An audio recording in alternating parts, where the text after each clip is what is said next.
Bapa, kami bersyukur pagi hari ini atas anugerah-Mu kami dipersatukan di ruangan ini untuk memuliakan nama-Mu sebagai saksi mata satu peristiwa yang akan dilakukan pada hari ini menjadi sejarah kehidupan bahwa Engkau sudah mempersatukan saudara kami Niko bersama dengan Arsinta hari ini.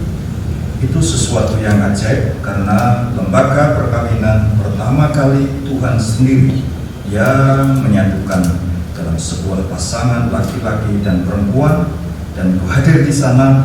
Bahkan perkawinan yang terjadi di negeri Kana Galilea yang membuat hadir dan memberkati. Itulah sebabnya anak-anak-Mu, kami, bahkan calon mempelai yang sebentar lagi akan disahkan menjadi pasangan suami istri, melakukan itu menurut kehendak-Mu dalam nama Tuhan Yesus Kristus. Amin. Salam Bapak Ibu yang dikasihi Tuhan Yesus Kristus, juga selamat datang pada keluarga mempelai laki-laki maupun mempelai perempuan yang dari Kerawang. Salam sehat tentunya bagi kita pernah ketemu dulu dan hari ini dipertemukan kembali dan menyerahkan putranya hari ini untuk diresmikan, untuk disahkan, baik secara agama berdasarkan undang-undang perkawinan maupun secara undang-undang, baik secara agama maupun secara perundang-undangan tahun 74 tentunya. Bagaimana Saudara Niko dan Arsinta perasaanmu hari ini? Deg-degan ya. Tapi puji Tuhan bahwa kemarin telah ketemu dengan saya, dan berapa persen perasaan hatimu untuk disahkan? Langsung dijawab 100% Pak. Ya, puji nama Tuhan. Itu sudah punya kesiapan, ya, punya kesiapan secara jiwa, secara hati, ada perasaan di sana. Nah, saudaraku yang dikasih dalam nama Tuhan Yesus Kristus, khususnya kepada calon mempelai yang hari ini akan segera kita sahkan secara agama dan juga secara perundang-undangan. Seringkali kita dengar orang menikah itu senang. Ini gak iso ya bahasa Indonesia. Orang menikah itu senang. Jangan senangane, orang cocok ya. Jangan senengane. Nanti kami yang terjemahkan ya Sin ya. Orang menikah itu senang, ojo senengane. Nah itu beda, itu tukang kawinan, itu tukang. Coba ditayangkan di sini Bapak Ibu, saya kepengen hanya memberikan gambaran buruk tapi jangan ditiru. Nah saudara, betapa mesranya itu dulu pasangan si Gading Martin ini, tapi tahukah sekarang bahwa apa yang terjadi? Mereka sudah cerai, pasangan ini sudah cerai. Jadi bagaimana anak-anak, pemuda-pemudi, orang-orang disuguhi dengan para public figure yang nggak bagus untuk diteladani. Mereka tadinya menggebu-gebu seolah-olah tak akan pernah berpisah kecuali maut yang memisahkan.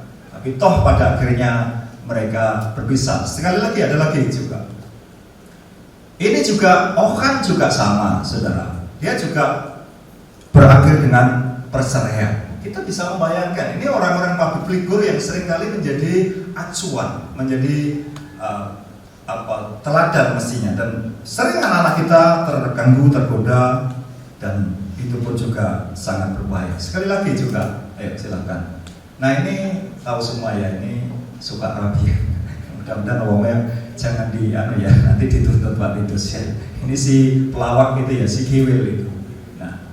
Nah oleh karena itu hari ini khususnya bagi mempelai berdua, saya mengajak kalian untuk senantiasa memahami tentang kebenaran firman Tuhan, bahwa seperti yang tertulis dalam kitab Matius, apa yang telah dipersatukan oleh Allah tidak boleh diceraikan oleh manusia. Apapun itu alasannya.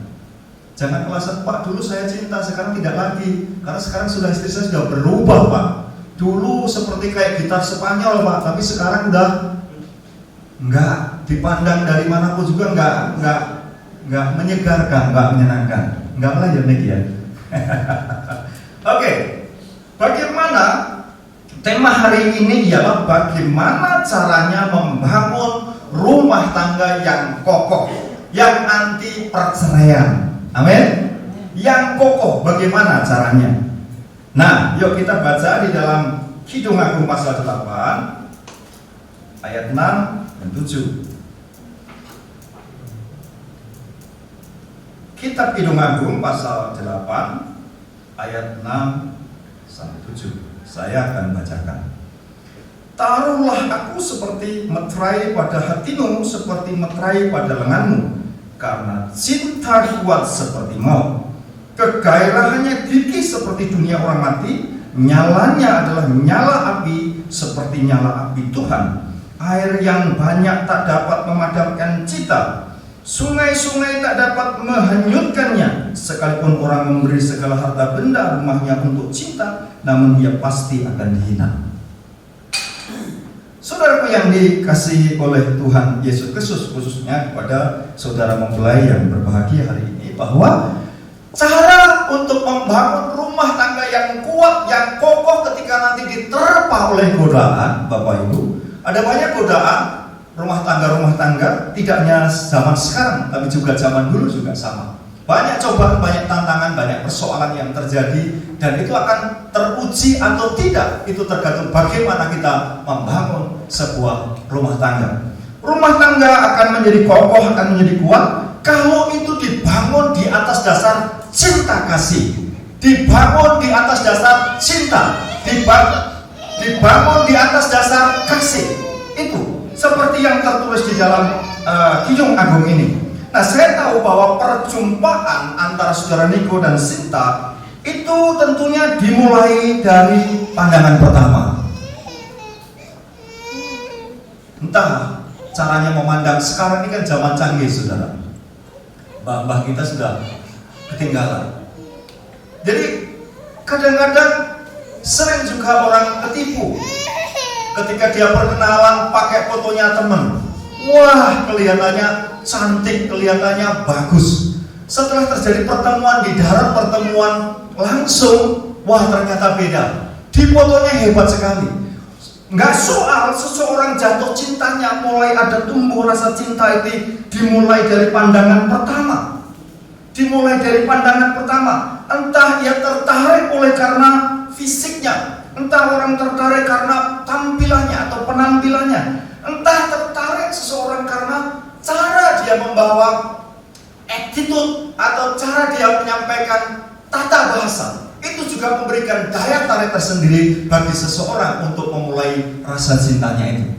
Nah, saya tidak tahu Sinta jatuh cinta sama Niko karena apa atau sebaliknya. Nah, kemarin sudah ditanya di ruangan itu ya, sudah melewati ujian-ujian gitu ya di sana, walaupun waktunya kurang. Tapi saya berharap kalian tetap memegang teguh apa yang sudah kita sepakati bersama. Dan begitu datang di ruangan ini kemarin, saya tanya bahasa yang ajaib bagi keluarga, masih ingat? Nah, ternyata masih benar dua, kurang satu kemarin ya, tapi sudah bersyukur.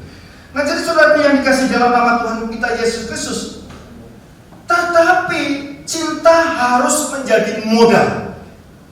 Cinta itu harus menjadi modal bagi pembangunan rumah tangga. Itu nggak bisa sekarang.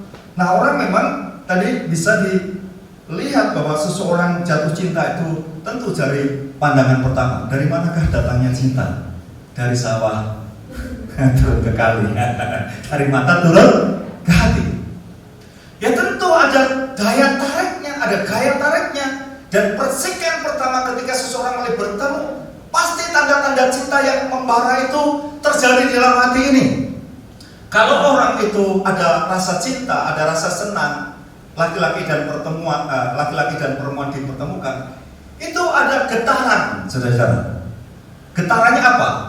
Dedeksir, dedeksar, apa dedeksir. Itu aja getaran-getaran di dalam jantung. Bahkan seseorang itu sampai susah mau mengungkapkan kata-katanya, sampai terengah-engah. Itu perasaannya. Itu perasaan. Jadi cinta memang di dalam Alkitab tidak saja hanya cinta secara erotis karena kecantikan atau kegantengan, tapi cinta juga di Alkitab tidak hanya cinta secara kekeluargaan seperti hubungan ayah anak dengan orang tua, atau persahabatan, filia, atau tetapi juga cinta agape, cinta Tuhan haruslah menjadi mewarnai setiap keluarga kita, sehingga kalau ada cinta kasih, yaitu cinta walaupun cinta sekalipun, itu rumah tangga pasti aman, rumah tangga pasti tentram. Tapi kalau tidak ada cinta agape, cinta Tuhan itu ya bahaya juga. Cintanya Tuhan itu begini loh Bapak Ibu, Saudara Niko khususnya. Ya walaupun kamu sekarang sudah berubah deh, aku tetap I love you, tetap mencintai kamu. Atau sebaliknya juga, nggak akan berubah. Karena cinta Tuhan itu akan terus mengasihi, menyayangi sampai mau yang memisahkan. Jadi cinta dikatakan cinta itu tidak pernah rapuh, cinta itu kuat. Dikatakan cinta itu kuat. Saudara, kalau orang itu ada cinta, jauh pun di mana, jauh itu terasa dekat. Kalau ada cinta. Jadi kalau ada cinta, jauh itu terasa dekat. Saya dari Banyuwangi, Ibu Titus dari Boyolali. Banyuwangi, Boyolali itu terasa dekat. Ijelik bahasa Inggrisnya itu ya. Ijelik itu terus datang terus, ingin ketemu. Karena cinta, ada cinta di dalam hati. Enggak terasa jauh. Dan cinta itu kuat. Benar, cinta itu kuat. Berkali-kali saya katakan, saudara, bagaimana perjalanan hidup ketika seseorang belum merasakan secara ekonomi baik. Wah, saya mondel waktu itu. Mondel itu kira-kira 4 kilo. Tahu sendiri kayak Boyolali itu nggak sama seperti yang di Klaten ini datar jalannya. Di Boyolali itu ada naik turun, ada gundukan gitu. Saya bonceng dari jalan Semarang itu masuk ke rumahnya calon istri saya itu, saya bonceng pakai sepeda ontel itu. Wah, ketika naik, Ibu Titus bilang, kesel mas, orabe. Padahal batuk saya ini uringannya sak jagung-jagung, bercucuran keringat dengan petenteng-petentengan begitu Bapak Ibu bonceng. Tapi nggak terasa. Itu kekuatan cinta. Nah sekarang mungkin beda. Nah ini kadang-kadang seseorang mulai memudarkan sesuatu. Dulu karena masih sayang, masih cinta, ketika gandengan kakinya terantuk ke batu, kesandung begitu, aduh sayang, sakit sayang ya, dilus-elus. Engkau kira-kira nikah setahun, 2 tahun tuh ya anak, matamu neng di biayaan, nah sudah beda lagi. Ngerti gak matamu neng dia? Itu perubahan-perubahan. Jadi enggak begitu. Jadi cinta itu punya kekuatan yang luar biasa. Cinta itu dari jauh pun terasa dekat, menghilangkan rasa lelah, menghilangkan rasa capek. Dan seseorang kalau mencintai rela mengorbankan apapun juga, seperti Kristus karena cintanya rela mengorbankan apapun nyawanya untuk jemaatnya yang dikasihinya. Karena itu saya berharap kepada saudara Niko dan Sinta, bangunlah rumah tanggamu dengan cinta. Memang alasan orang nikah itu macam-macam, kawin itu macam-macam. Alasannya bisa karena didesak orang tuanya, sudah usianya sudah yang lain-lain sudah menikah, kok anak saya belum, cepat-cepat dulu nikah. Bisa juga karena itu, bisa juga karena alasannya kepengen orang tuanya nimang cucu ya nikah. Tapi juga ada orang menikah alasannya juga karena jabatan, suaminya punya jabatan, punya kedudukan. Atau bahkan orang menikah bisa karena ya mau saja menikah karena alasan ekonomi. Dulu Pak Sudomo itu menteri apa itu? Pertahanan, menteri apa? Saya lupa itu. Pak Domo itu ketika dia statusnya duda, ada seorang anak perempuan yang mau dinikahi oleh Pak Sudomo dengan jarak usianya 50 tahun. Mau, perempuan itu mau. Karena apa? Pak Domo adalah laki-laki tua yang sudah mapan secara finansial. Perempuan itu sebenarnya lebih suka, memang seharusnya, atau perempuan itu, kebanyakan perempuan itu terproteksi hidupnya dari segi finansial. Walaupun suaminya usianya tua nggak soal, yang penting sudah mapan. Itu yang begitu. Karena hampir seluruh wanita, maaf barangkali, bersifat materialistis. Oh, saya tidak. Ya coba aja kalau nggak ada duit, mau nggak dikelola dapat? Ya kan? Nggak mau. Lebih pusing. Tapi perempuan pegang uang lebih tenang, lebih tentram. Nah itu, karena dia pengaman. Pokoknya ada pengaman, tenang dan aman. Saudaraku, yang dikasih dalam nama Yesus Kristus, rumah tangga kalau dibangun di atas cinta, semua akan dapat teratasi. Semua akan dapat diatasi kalau ada cinta. Kalau sudah mulai memudar, sudah mulai degradasi, sudah mulai, nah hati-hatilah. Bahasa-bahasanya sudah tanda-tanda cinta itu mulai memudar dan tidak dibangun kembali. Nah, itu bahasa-bahasa yang sering muncul, itu bahasa-bahasa sengak, bahasa-bahasa yang tidak enak muncul. Itu bahasa-bahasa kasar itu muncul. Maka saya sering mengingatkan, ingatlah waktu kamu dulu masih mau dapat itu ngerengek-ngerengek, guna rayuan-rayuan gombal. Nah, sekarang setelah momrot, setelah keadaannya seperti ini, kok bahasamu kasar sekali. Ya jangan seperti ini. Jadi bangunlah rumah tanggamu didasarkan pada cinta kasih, karena cinta kasih itu kuat. Dan di dalam Korintus pasal 1 Korintus pasal 13 sangat jelas sekali. Kasih itu sabar, kasih itu murah hati, kasih itu lemah lembut, dan kasih itu tidak cemburu.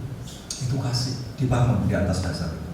Nah saudara, masih ingatkah dengan tokoh Indonesia Ainun dan Habibie?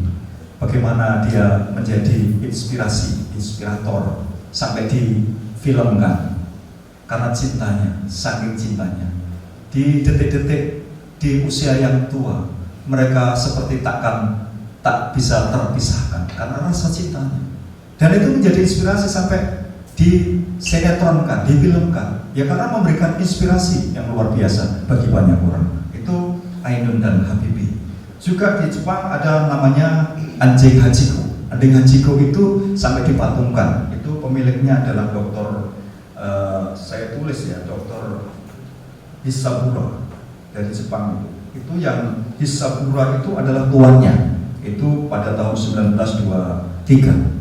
9 tahun 9 tahun anjing Hachiko itu menemani tuannya mengantar dari rumah itu ke stasiun kereta api. Terus setiap bekerja diantar setelah itu pulang.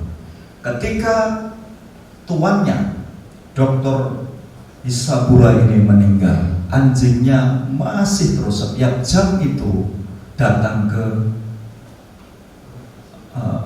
stasiun kereta api sampai 9 tahun, sampai anjing benar-benar mati dan dibuatnya patung. Itu anjing punya kecintaan, punya kedekatan, punya perasaan seperti kayak manusia sekalipun dianya punya insting. Itu yang terjadi, yang luar biasa, menginspirasi banyak orang. Nah, saya berharap cinta itulah yang akan menjadi kekuatan dalam sebuah rumah tangga. Ya, itu yang pertama.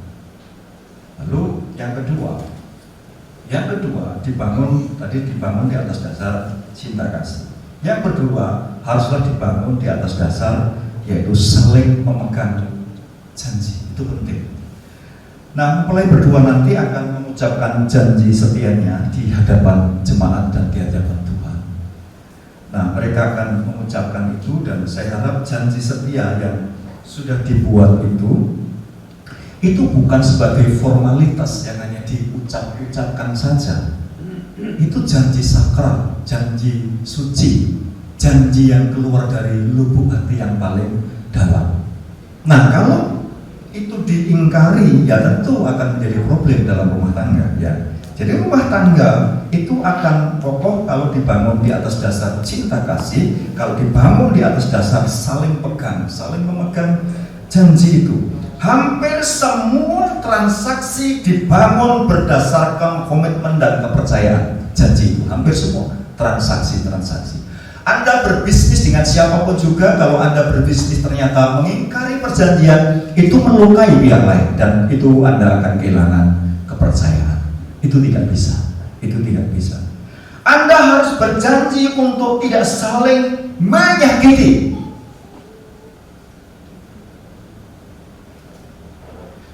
Itu perjanjiannya. Anda harus berjanji di hadapan Tuhan. Yuk kita bersatu, diikat dalam sebuah ikatan perjanjian perkawinan, dan mari kita hidup untuk tidak saling menyakiti. Sekarang ada Komnas HAM, sekarang ada perlindungan KDRT misalnya.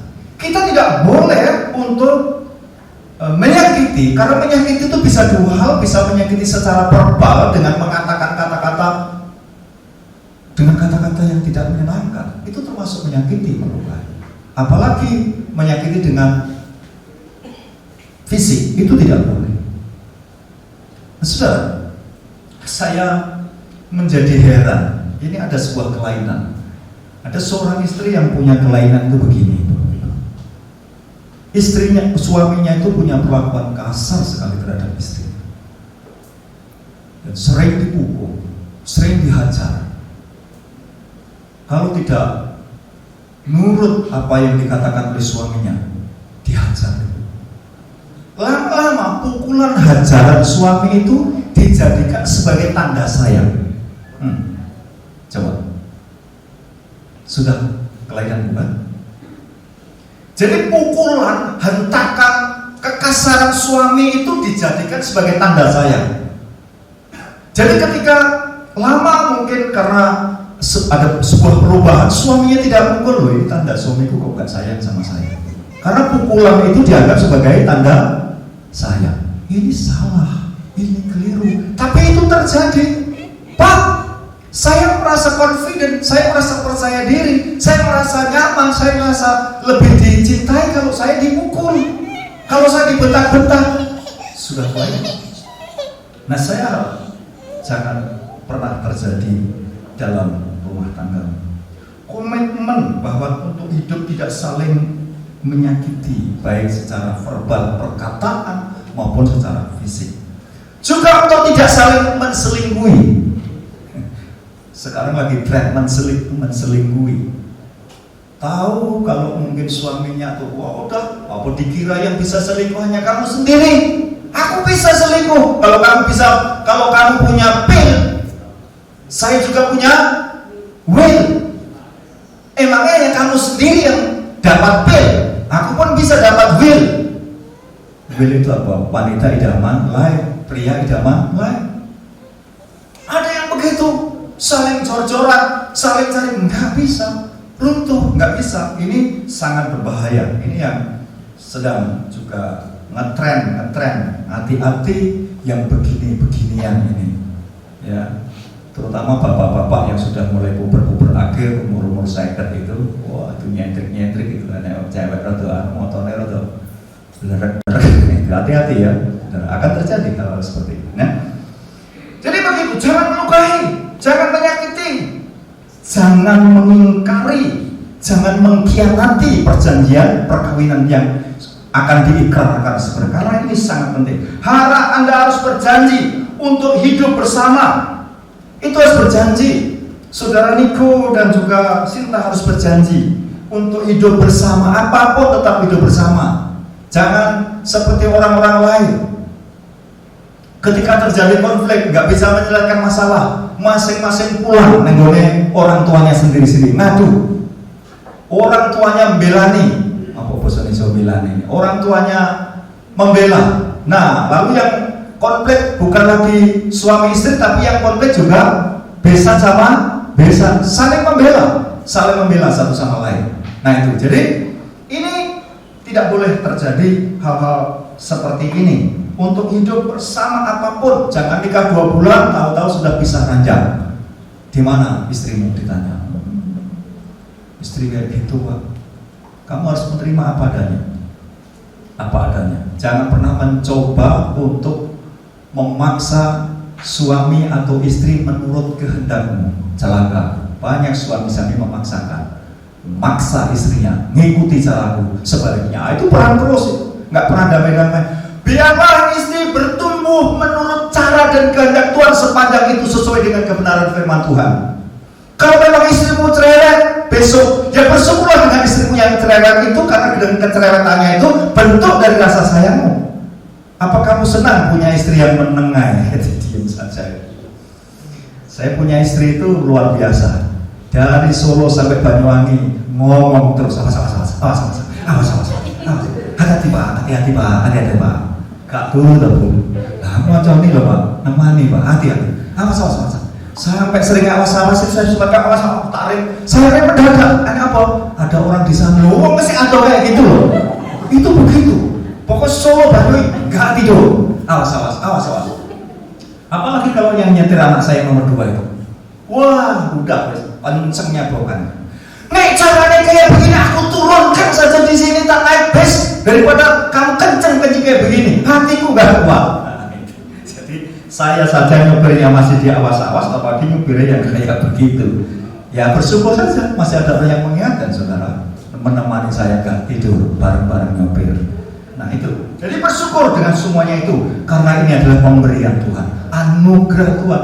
Itu cara yang hebat, cara yang bersyukur. Jangan mendesain istrimu menurut caraku, jangan mendesain suamimu menurut caraku.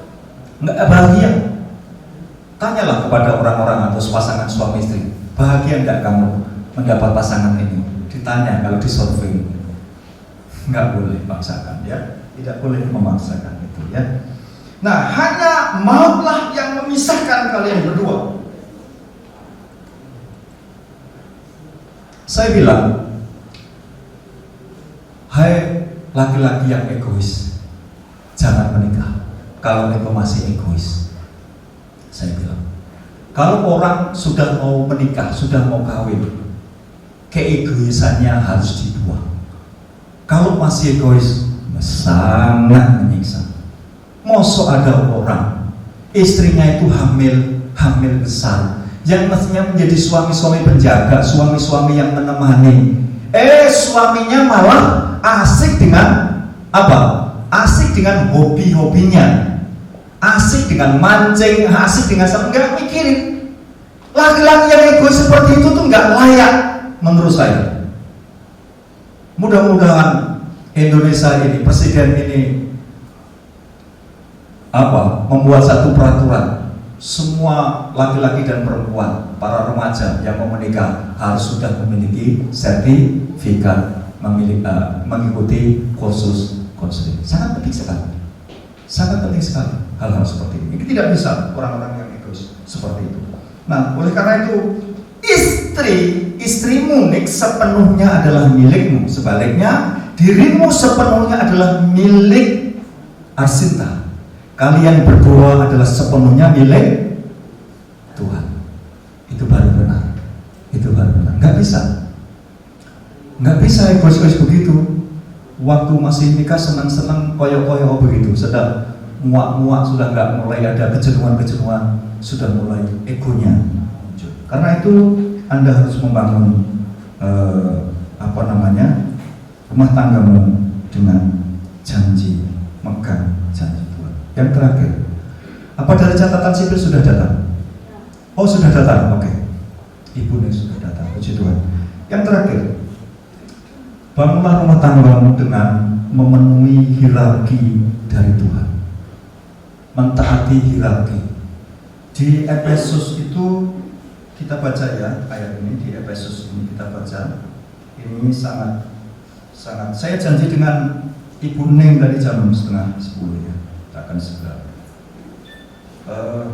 Efesus pasal yang ke-6, saudara, ke-6 atau ke-5 ya, 5 ayat 22, itu hierarki sesungguhnya. Hai istri, tunduklah kepada suamimu seperti kepada Tuhan, karena suami adalah kepala istri, sama seperti Kristus adalah kepala jemaat. Dialah yang menyelamatkan tubuh. Karena itu, sebagaimana jemaat tunduk kepada Kristus, demikian juga istri kepada suami dalam segala hal. Sekarang ayat ini untuk suami. Hai suami, kasihlah istrimu sebagaimana Kristus telah mengasihi jemaat dan telah menyerahkan dirinya bagimu untuk menguduskan, sesudah itu yang menyucikan dengan memandikan dengan air dan firman dan seterusnya. Nah, ini hierarki bahwa kalau ini dibulak-balik ini ya kacau kalau saudara. Istri harus tunduk kepada suami seperti kepada Tuhan. Tunduk ya Mbak Sinta, bukan tanduk, itu beda lagi. Tunduk sama tanduk itu beda. Apapun tunduk seperti kepada Tuhan. Jangan menjual suamimu, jangan melecehkan suamimu di depan umum. Itu tidak menghormati, sangat berbahaya. Hormati apapun juga. Istri harus tunduk kepada suami, suami harus mengasihi istri seperti Kristus mengasihi jemaatnya. Kalau ini dikerjakan, suami istri hidup seperti ini, yaudah ada konflik Bapak itu. Tidak ada kekacauan, tidak ada piring terbang, tidak ada peperangan dalam rumah tangga, pasti damai dan sejahtera. Nah, saya kepengen diperlihatkan dulu hierarkinya itu. Ini yang kadang-kadang sering salah orang. Nah, begini. Saudara, bahwa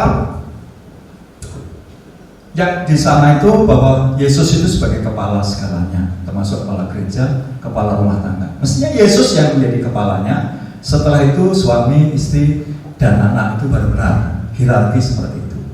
Lalu yang kedua ini terjadi loh saudara, yaitu Yesus, istri, suami, dan anak. Ini mungkin yang pernah disinetronkan itu ya, si suami-suami. Ada yang disebut? Ada yang begini-begini. Ini bahaya loh saudara, sangat berbahaya yang begini-begini. Karena semuanya diambil alih, semuanya didominasi. Boleh mendominasi kalau itu sudah berdasarkan keputusan bersama. Ya, jadi begitu. Nah, yang celakanya lagi begini, di zaman sekarang ini yang terjadi, Yesus kepalanya, anak-anak, istri, suami. Jadi anak-anak itu yang ngatur, yang menentukan. Sampai anak-anaknya itu pokoknya harus dituruti. Ini celaka, yang seperti begini-begini nggak boleh, tidak boleh. Nah, harus bisa mendudukkan hierarki dalam rumah tangga supaya rumah tangga itu sesuai dengan kehendak Tuhan. Tuhan Yesus memberkati.